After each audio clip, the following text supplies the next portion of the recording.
as some pastors say when they take the pulpit on a Sunday morning to preach the gospel, I don't plan to be before you long.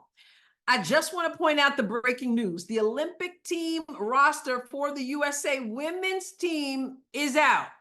And you would think that the phenom, number 22 of the Indiana Fever, formerly of Iowa, Caitlin Clark, would be on the team. She's not. Let's check out what the ESPN ladies had to say about it, and then I'll give you my take.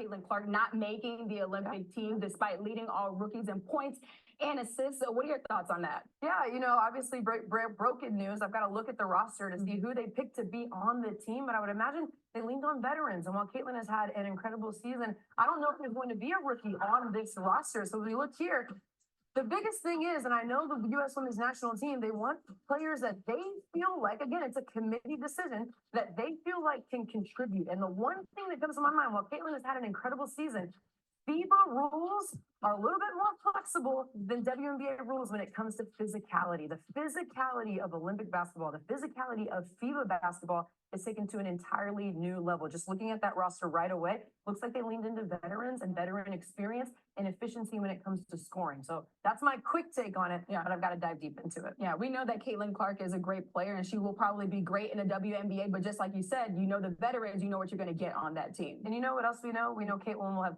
plenty of opportunities to make Olympic rosters in the future. Now, Andrea Carter said, I'll have to dig deeper into it.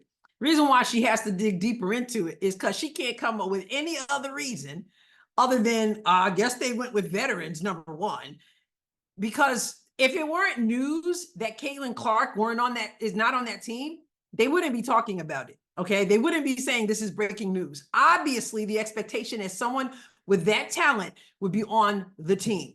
But let me also break down what she said. I am so tired about the physicality conversation going on concerning the WNBA.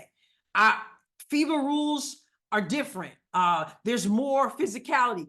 Name me one player in the history of the WNBA who's been played more physically than Caitlin Clark. Please stop with the physicality nonsense. The stuff we have talked about concerning hard fouls and dirty play is not the physicality of the game. Caitlin Clark has been dealing with the physicality. So that's just absolutely ridiculous. Can we just get rid of that nonsense, please? I can't imagine any reason why Caitlin Clark should not be on a roster of 12. It's obviously news. But not only that, not only is it bad from a basketball perspective, this girl and her talent, I don't care if she is a rookie, this girl and her talent. So it's bad from an athletic perspective, but it's also bad from a business perspective. It's bad from a viewership perspective. This is further evidence that these people have no idea of the opportunities that are before them right now. You want people tuned into the Olympics, to women's basketball in the Olympics. Who better to do that than Caitlin Clark? They just don't get it. So again, she's a phenomenal basketball talent, but she's also phenomenal in terms of viewership, in terms of business. Poor decision. Now, maybe they asked Caitlin and she said no. I don't think anybody believes that. I doubt, who would say no? This is an amazing opportunity to play for your country. Everybody should want to do that.